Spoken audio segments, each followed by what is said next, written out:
नमस्कार दोस्तों, आप सभी का स्टॉकिज़ी में स्वागत है। दोस्तों, स्क्रीन के सामने आपके सामने एक स्टॉक दिख रहा होगा कि रिसोर्सफुल ऑटोमोबाइल शेयर। आप खुद बताइए, क्या आपने स्टॉक में इन्वेस्ट किया हुआ है? अगर इन्वेस्ट किया हो तो किस बेसिस पे इन्वेस्ट किया है? क्या आपने टेक्निकल एनालिसिस किया है, फंडामेंटल किया है या फिर दोनों? दोनों चीजें देखकर तब आपने स्टॉक में इन्वेस्ट किया है, ये जरूर आप बताएं कमेंट करके।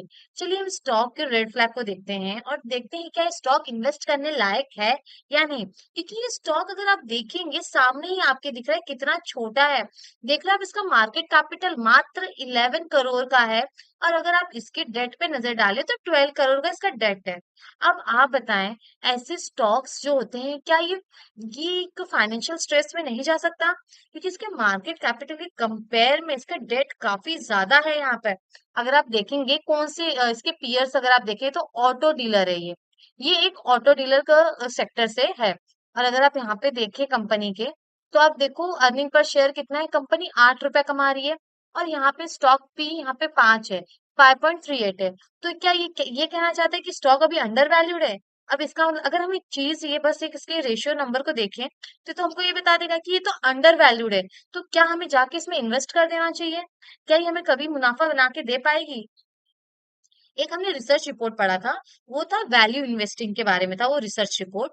तो उसके अंदर क्या होता था पहले, जैसे कि जो वॉरेन बफेट है, बड़े बड़े जो इन्वेस्टर्स हैं, उनका एक यहाँ पे एक फ्रेम होता था। अगर जो उनका स्टॉक पी है, उनका ईपीएस है, और जैसे कि अगर आप देखेंगे बुक वैल्यू है, पीबी है, अगर ये सब अंडर वैल्यूड हुआ मतलब कि कम हुआ, जैसे कि आप देख रहे हैं स्टॉक पी तो कम है यहाँ पे, तो इसका क्या मतलब है मैं इसमें इन्वेस्ट कर दूं? उनके ऐसे फ्रेम होते थे। ऐसे में क्या होता था, जो बड़े-बड़े फंड मैनेजर हुआ करते थे, वो एकदम स्ट्रिक्ट हुआ करते थे। अगर उनके फ्रेम ने कह दिया खरीद लो तो खरीद लो, यानी कि ये जो उनके फ्रेम है, जैसे कि स्टॉक पी कम होना चाहिए, बुक वैल्यू कम होना चाहिए, तो वो खरीद लेंगे स्टॉक को। और उसके और चीजों को वहां पे चेक नहीं होता था। पहले, बहुत पहले की बात हो रही है। तो ना सा, अगर मैं अप्रोक्स पकड़ूं तो 90 क्या बात है ये, सॉरी, 900 की बात है, 1000 की बात है, कि 1900 में ऐसे ये जो फ्रेम बना था, 1929 में ये सारी चीजें फॉलो हो रही थी उस टाइम पे। ठीक है, तो फिर लेकिन क्या हो गया, एक टाइम आया जैसे समय चेंज होता गया, ये सारी चीजें यहाँ पे फेल होती गई। क्योंकि क्या हुआ, पहले लोगों को इन्फॉर्मेशन नहीं मिल पाती थी। जो और इन्वेस्टर्स होते थे उनको, जैसे अभी हमारे सामने कितनी आसानी से हमें हर एक चीज मिल गया। हमें स्टॉक भी मिल रहा है, हमें फाइनेंशियल स्टेटमेंट मिल रहा है, हर एक चीज हमें एक क्लिक पे मिल जा रहा है। लेकिन पहले ये सारी इंफॉर्मेशन अवेलेबल नहीं थी। यहाँ पे इस मार्केट में सारा खेल ही इंफॉर्मेशन का है। अगर इंफॉर्मेशन मिल जा रही है तो हम स्टॉक खरीद ले रहे हैं, इंफॉर्मेशन नहीं मिल पा रही है, अगर स्टॉक नहीं अच्छा है, अगर हमें इंफॉर्मेशन नहीं पता, वो ऊपर ऊपर से अच्छा दिख रहा है तो हम खरीद ले रहे हैं, क्योंकि हमारे फ्रेंड्स ने कहा, हमारे किसी बड़े ने कह दिया खरीद लो तो हम खरीद ले रहे हैं, न्यूज ने कहा खरीद लो तो हम खरीद ले रहे हैं। लेकिन अब ये चीज तो है नहीं। पहले ये चीज हुआ करती थी, लोगों को पता नहीं होता था मार्केट में क्या हो रहा है, थोड़ा सा हाइप आया, बड़े बड़े इन्वेस्टर्स खरीदे, हाइप किया कि अरे बहुत अच्छा है, ये वो न्यूज में आया, और जो रिटेलर्स, नॉविस रिटेलर होते थे, वो जाके उस स्टॉक को खरीद लेते थे, क्योंकि थोड़ा सा किसी ने कहा कि भाई पैसे तो बन रहे हैं, अगर हम स्टॉक खरीद लेंगे तो हम मल्टी, यहाँ पे स्टॉक मल्टीबेगर बन जाएगा, हम यहाँ पे मिलीनियर बन सकते हैं, हम यहाँ पे माला माल हो जाएंगे। तो पहले ये सिचुएशन हुआ करती थी। अब सिचुएशन बदल गई, जैसे हमने कहा कि इंफॉर्मेशन अब मिलने लगी, अब एक क्लिक पे हमें सब कुछ पता चल जा रहा है।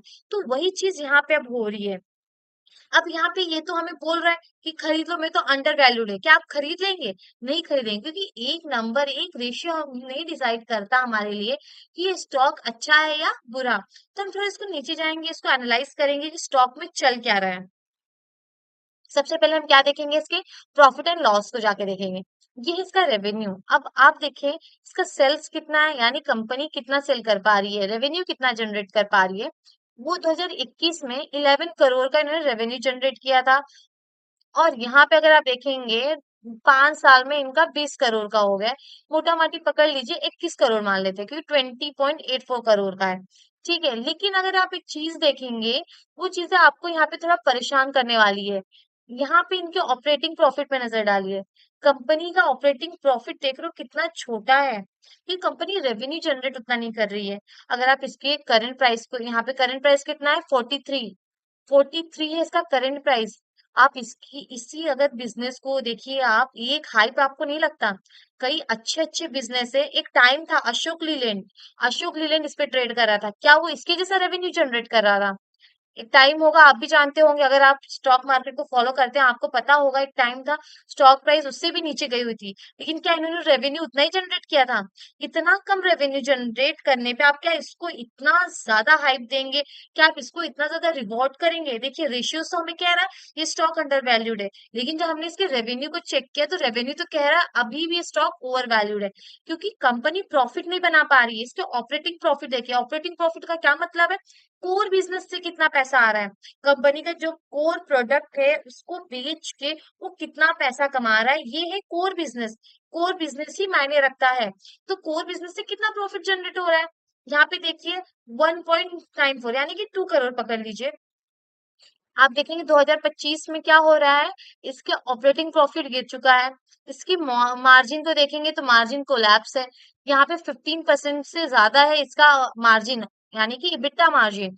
और अगर 2025 में देखेंगे तो 9.31 का है, यानी कि अगर मोटा माटी पकड़े तो 5% गिर चुका है इसका मार्जिन यहाँ पे। अगर अदर इनकम देखेंगे तो कंपनी का अदर इनकम नहीं है। डेप्रिसिएशन है कंपनी का, लेकिन उतना नहीं है। क्यों नहीं है? आप देखिए एक चीज नोटिस करिए, कंपनी की डेप्रिसिएशन गिर चुका है। कंपनी का यहाँ पे डेप्रिसिएशन गिर गया है पूरी तरह से। अब ऐसा क्यों हो रहा है? डेप्रिसिएशन कब गिरता है? आप खुद सोचिए, डेप्रिसिएशन कब गिरता है? डेप्रिसिएशन लगता है किस पे? जो उनकी फिक्स्ड एसेट होती है, यानी कि जो उनका फर्नीचर होगा, जो उनके मशीन्स होंगे जिससे प्रोडक्ट बनाते हैं, वो सारी चीजें मशीन्स होती है ना, वो फिक्स एसेट होता है, क्योंकि बहुत लॉन्ग टाइम के लिए होता है, उनका लाइफ बहुत बड़ा होता है, 10 साल 5 साल, तो उस पर डेप्रिसिएशन चार्ज किया जाता है। तो ये चीज हमें ये बता रही है फिक्स असेट नहीं है क्या कंपनी के पास? ये तो ये बोल रहे हैं, क्योंकि डिप्रिसिएशन कम हो गया है। ठीक है, अभी हम आगे नीचे चल के देखेंगे उसमें हो क्या रहा है। और कंपनी के पास तो इंटरेस्ट है अच्छा खासा भरने के लिए, कि कंपनी को इंटरेस्ट भरना होगा। अब बैलेंस शीट पे चलिए, बैलेंस शीट में क्या हो रहा है? देखिए तो रिजर्व इनके 14 करोड़ का है। बोरोइंग इनकी बढ़ चुकी है, यहाँ पे 12.41% की हो गई है। यहाँ पे देख रहे हो किस तरह यहाँ पे इनका ये बोरोइंग्स बढ़ रहा है। और अगर आप देखें थोड़ा सा फिक्स एसेट पे, जैसे हमने ऊपर कहा, क्या हो रहा है? डेप्रिसिएशन क्यों कम हो रहा है? कंपनी अपनी फिक्स एसेट को सेल कर रही है। कंपनी क्यों सेल कर रही है? अगर वो फिक्स एसेट सेल कर देगी तो रेवेन्यू जनरेट करेगी कैसे? रेवेन्यू जनरेट करने के लिए सामान तो होना चाहिए, फिक्स असेट्स तो होने चाहिए, कैपेक्स होना चाहिए, नहीं तो कैपेक्स करना चाहिए था। ये क्या कर रहे हैं? ये एक रेड फ्लैग है। कंपनी जब रेवेन्यू न जनरेट कर पाए, ऑपरेटिंग प्रॉफिट न जनरेट कर पाए, और पहली बात तो जब फिक्स असेट को सेल कर रही है, ये भी एक रेड फ्लैग है, क्योंकि फिक्स असेट वो अगर सेल करेगी, 1 साल की तो बात नहीं है। अगर आप ध्यान दें, कंपनी ने 1 साल तो ऐसे किया नहीं, वो कंटिन्यू कंटिन्यू अपने फिक्स असेट को सेल करती जा रही है। अगर हम यहाँ पे इसके अदर एसेट पे देखिए, ट्रेड रिसीवेबल पे देखिए क्या हो रहा है। अगर आप देखें कंटिन्यू की ट्रेड रिसीवेबल बढ़ रहे हैं, मतलब अभी इतना पैसा इनके गल्ले में गिरा नहीं है। अगर आप ध्यान दें सितंबर 2025 में, यहाँ पे अगर आप देखेंगे तो यहाँ पे 9.52 करोड़ अभी तक इनके गल्ले में गिरा नहीं। जितना इन्होंने सेल किया है उसमें से अभी आधा पैसा इनको मिला ही नहीं है। तो बिजनेस चलाने में यहाँ पे दिक्कत नहीं होगी तो क्या होगा? आप खुद सोचिए, अगर आपने जो प्रोडक्ट सेल किया उसका पैसा नहीं मिलेगा, आप बिजनेस चलाएंगे कैसे? आप तो यहाँ स्ट्रगल करने लगेंगे ना, या तो फिर अपने पॉकेट से भरे एक्स्ट्रा पैसा बिजनेस में डालें। ये सारी चीजें कंपनी को वीक बनाती है। कैश फ्लो को अगर आप देखेंगे तो ये अभी तक नेगेटिव में ही है, पूरी तरह से नेगेटिव। कंपनी यहाँ जनरेट नहीं कर पा रही है कैश, जो कि एक बहुत बड़ा रेड फ्लैग है, जो कि दर्शा रही है इसमें इन्वेस्ट करना मतलब अपने पैसों को जलाना होता है। अगर रेशियोज को देखेंगे तो देखो पहले तो यहाँ पे इनके बीच डिफरेंस कम था। इसका क्या मतलब हो रहा है? डेटर डेज, मतलब कंपनी जो प्रोडक्ट बना के वो बेच रही है, यानी समझ लीजिए बीच में होलसेलर है, वो होलसेलर को दे रही है, तो उसको पैसा वहां से कितने दिन में मिल रहा है? 4 दिन में, मोटा माटी पकड़ लीजिए 5 दिन में मिल जा रहा है। और डेज पेबल का मतलब क्या हो रहा है?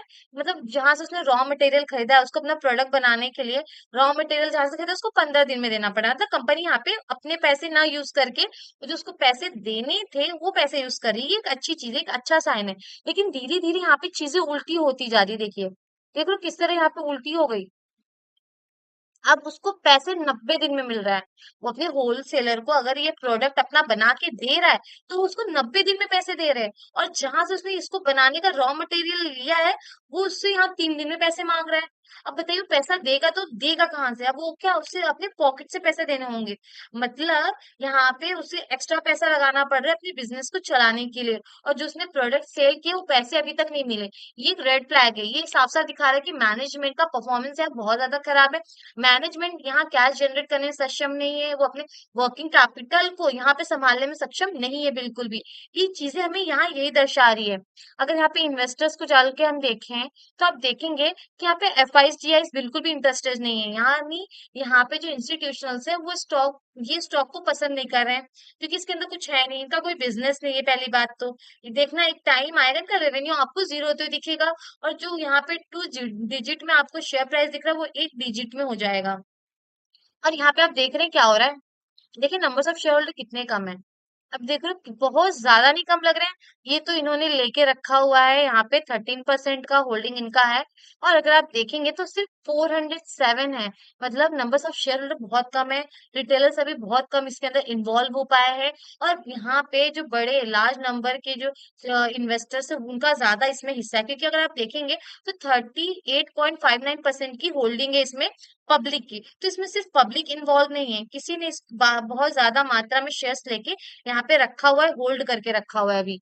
और आप इसके चार्ट को देखेंगे तो चार्ट आपको बताएगा इसका लाइफ टाइम हाई कितना है, 58 के आसपास होगा। चेक करते हैं, हाँ 58 इसका जो है उसके ऊपर यहाँ पे इसका ये लाइफ, यहाँ पे इसका लाइफ टाइम हाई है इसका, उसके बाद ये नीचे आ गया है। और कभी अपने हाई के पास ये आ ही नहीं पाया, 2021 में चीज हुई थी, ये करिश्मा 2021 में देखने मिला, उसके बाद आज तक ये प्राइस ऊपर नहीं गया है, देखो। देखिए ऊपर जाने के लिए फंडामेंटल्स भी अच्छे होने चाहिए, उसके लिए मैनेजमेंट को काफी मेहनत करनी होगी, उसे ग्रोथ करना होगा, कैपेक्स करना होगा, रेवेन्यू जनरेट करना होगा, प्रॉफिट जनरेट करना होगा, तब जाके ये प्राइस ऊपर जाएगा। या तो फिर मैनिपुलेशन से प्राइस ऊपर जाएगा, ये दो ही चीज शेयर प्राइस को ऊपर ले जा सकती है।